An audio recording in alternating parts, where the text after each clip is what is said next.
What's good? What's good, everybody? Welcome back to another episode of The Urban Platform Speaks. Make sure to like and subscribe as you tune into the channel. Check out the content. And with that being said, man, I want to talk about Bronny James, man. This guy, Bronny James, is just catching strays all over the place. And it's and the reason why he catching all those strays, in my opinion, is his father's fault. His father put him in a position that he is definitely not qualified for. And then so when you got guys on shows joking about Bronny James, uh he got two all-star votes and one from himself and one from his father, man, and all this stuff that's coming out. This is his father put him in that position. If Bronny James was legitimately ready for the NBA and he was having even a decent career or a decent season, like who got a son in there that's not really like Scottie Pippen's son. If like what Scottie Pippen's son is doing in the NBA is respectable. He trying to grind out and carve out his own, like, create his own legacy, right? But it's not the same. At least when you look at Scottie Pippen Jr., people say, well, all right, he can get better and he could possibly make it in the league. But Bronny James is not in that boat. And so with LeBron James catching all the heat that he's catching, it's open season on Bronny James too. Like, people are really they tired of both of these guys and they ready for LeBron to leave the league and they want him to take his son with him. So I was recently watching a video by the guy, what's his name, Scat, and he was talking about LeBron James and Bronny James too, right? And so what I'm gonna do is I'm gonna play the audio from his podcast, and then I'm gonna come back and I'm gonna react to it. But this is this is all LeBron James' fault. He brought all of this on himself and his son. Starters in this year's All-Star game to be played in Los Angeles were revealed earlier this week. And of course, the big news coming out of that announcement was that for the first time in 21 years, LeBron James will not be starting in this game. Now, it is yet to be seen if he will be a part of the weekend at all this Sunday when the coaches reveal the remaining 14 players, 7 from the East and 7 from the West, to fill out the reserve players for the All-Star game. And look, chances are pretty high that the coaches will also neglect to name LeBron James to the All-Star roster, as they should, because there are plenty of more deserving players than LeBron James in the Western Conference. But my estimation is that if he is left off altogether by a group of people that included the fan vote, the media vote, the players vote, and the coaches vote, that, don't sweat it, Commissioner Adam Silver is going to ride in on his white steed and save the day for LeBron James and give him some kind of an honorary legacy roster spot. Again, this game will be played in Los Angeles. Now, I'm not sure if the commissioner is going to step in and do that, because remember, LeBron James sat out last year, the All-Star game. So maybe the commissioner, they might hold that against him. But I know that the fans don't want to see him in there, and the media is not really. So this guy, if this commissioner try to give LeBron James an honorary spot after what he did last year, man, that's just crazy. And there is still speculation swirling around that this might indeed be LeBron James's final season in the NBA. I don't know that I'm ready to go there yet, but it is looking increasingly likely. So I'm sure the NBA won't miss the opportunity to send him off in grand fashion in this, his potential final All-Star weekend in Los Angeles. But look, there was some other news coming out of the All-Star voting as it pertains to the James family. Not just LeBron James, but Scrub's son, Bronny James, as well, is one of the big stories coming out as we learn more about the voting and how it unfolded. Would you believe that Bronny James got votes to appear in the All-Star game? Like a lot of them from the fans. How does 62,600 fan votes strike you? Nearly 63,000 votes from the fans for Bronny James, but that isn't even the most surprising element of the stuff that we've been learning about the All-Star voting, because remember, the players get a vote, every player in the NBA, and that accounts for 25% in determining the starters. And would you believe that there were two anonymous players out there that voted for Bronny James to start in the NBA All-Star game?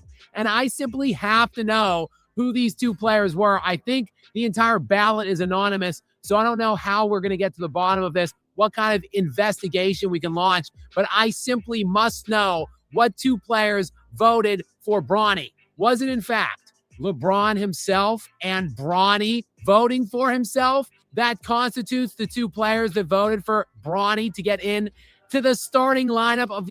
If it wasn't LeBron or Bronny that voted that way, right? That's funny because in my opinion, I think that players are trolling. That's just like when people say they're gonna go to the polls and they're gonna vote for somebody that like when Donald Trump first won the election, right? Everybody thought it was a joke. They thought he didn't have a chance, and people say, you know what? I want to be the only one to vote for Donald Trump. And then next thing you know, he the president.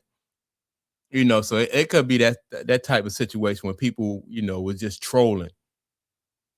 But usually, like when you bring people want people to appreciate their son and their family the same way they do. So usually they don't set their families up in positions where it's going to cause like some type of public animosity or they're going to get some pushback.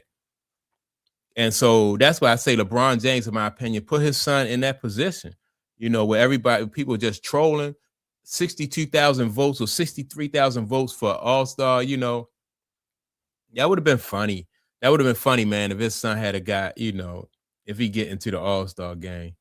The All-Star game? Or more probably, was it just two people that hate LeBron and were trolling him, and the fact that Bronny is even in the NBA at all, which is, of course, a pathetic joke still that continues now into year number 2. This guy doesn't deserve to be anywhere near an NBA court. Of course, he was somehow drafted in the NBA. Again, thank you, LA Lakers, and thank you, Jeannie Buss. But for whatever reason, Bronny continues to log playing time into his second year. He has appeared in 24 games so far this year.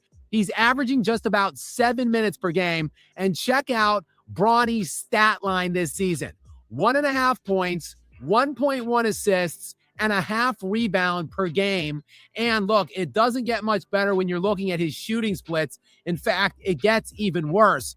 32.5% from the field and just 33% from the three-point line. And as Pops once famously said, quote, "We don't have a lot of lasers on this team." Well, Bronny certainly isn't a laser this year, shooting just in the sub-30 range, both from the field and the three-point line. But again, that didn't stop 63,000 people nearly from voting him to appear in the All-Star game, and two anonymous players. I checked his advanced analytics this year, and really, I can't even tell how far down he ranks in some of them because he isn't qualified even in BPM and PER. But I can see that he is 419th in value over replacement with a minus 0.1 VORP, and his BPM this year is just minus 5.3, which actually is a big improvement from last year. He was. All right, so yeah, I mean, people bring out a lot of stats. I'm not really all that into stats, right?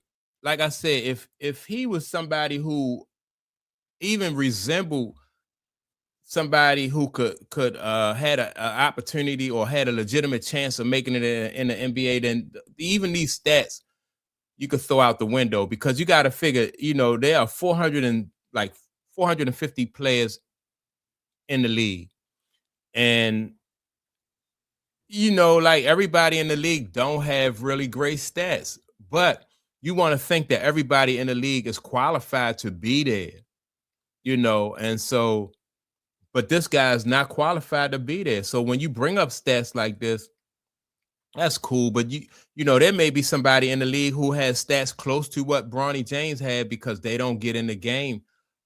But that, like, if they the 12th man on say like the bench for somebody like the Pelicans, if they the 12th man at least that they qualified to be on that team. Like they got drafted, and they are somebody who can potentially get better if they had the opportunity and was getting more playing time.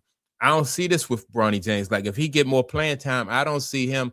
Some guys just don't have it when it comes to even if you give them the opportunity. If Bronny played 40 minutes of every game, you know, he still, in my opinion, wouldn't develop into a really good, he's not number 450 in the world, in my opinion. So he wouldn't develop into a really good NBA basketball player.